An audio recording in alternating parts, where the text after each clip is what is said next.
After more than a decade of conflict, Syria's opposition militias found an unexpected opportunity to strike against President Bashar al-Assad's regime. As reported by Reuters 6 months ago, they devised a plan for a major offensive and communicated it to Turkey, feeling they had received tacit approval, according to 2 sources with knowledge of the planning. When the rebels launched their operation, the speed and success of their advance took many by surprise. In just over 2 weeks, they captured Syria's second-largest city, Aleppo, and rapidly advanced towards Damascus, bringing an abrupt end to 5 decades of Assad family rule. The rebels' success was no accident.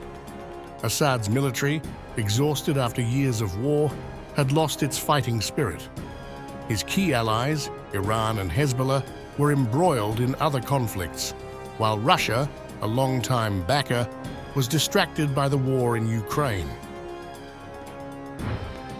However, this offensive could not have proceeded without Turkey's implicit approval. Although Ankara had long opposed major rebel offensives in Syria, fearing a new refugee crisis, the failure of diplomatic overtures with Assad earlier this year led to a change in stance. A diplomat and an opposition member familiar with the planning detailed how rebel factions, led by the al-Qaeda-linked Hayat Tahrir al-Sham, outlined their strategy to Turkey. Ankara, wary of direct involvement in another costly war, made it clear that it would not intervene, but would not block the rebels' advance either. After years of failed diplomacy with Assad, this path seemed to offer a new opportunity, said the opposition source, explaining that the rebels sought Turkey's non-interference in their operation. Despite long considering HTS, led by Abu Mohammed al-Golani, a terrorist organization due to its past ties with al-Qaeda, Turkey refrained from blocking the operation, recognizing the changing dynamics in Syria.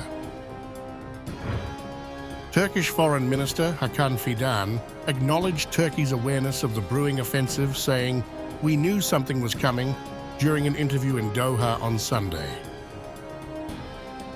We knew that something was coming, and because, as I said, we are very much familiar with the problems of Syria, and we know how much the pressure is mounting on the groups because of refugees and other issues, especially the economic ones.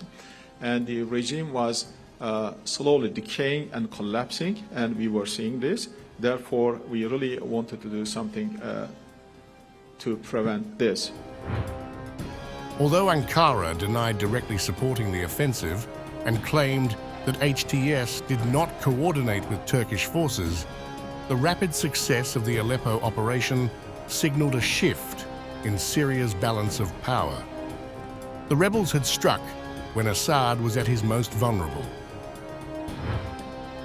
Turkish President Recep Tayyip Erdogan, recognizing the significance of these developments, addressed the situation urgently.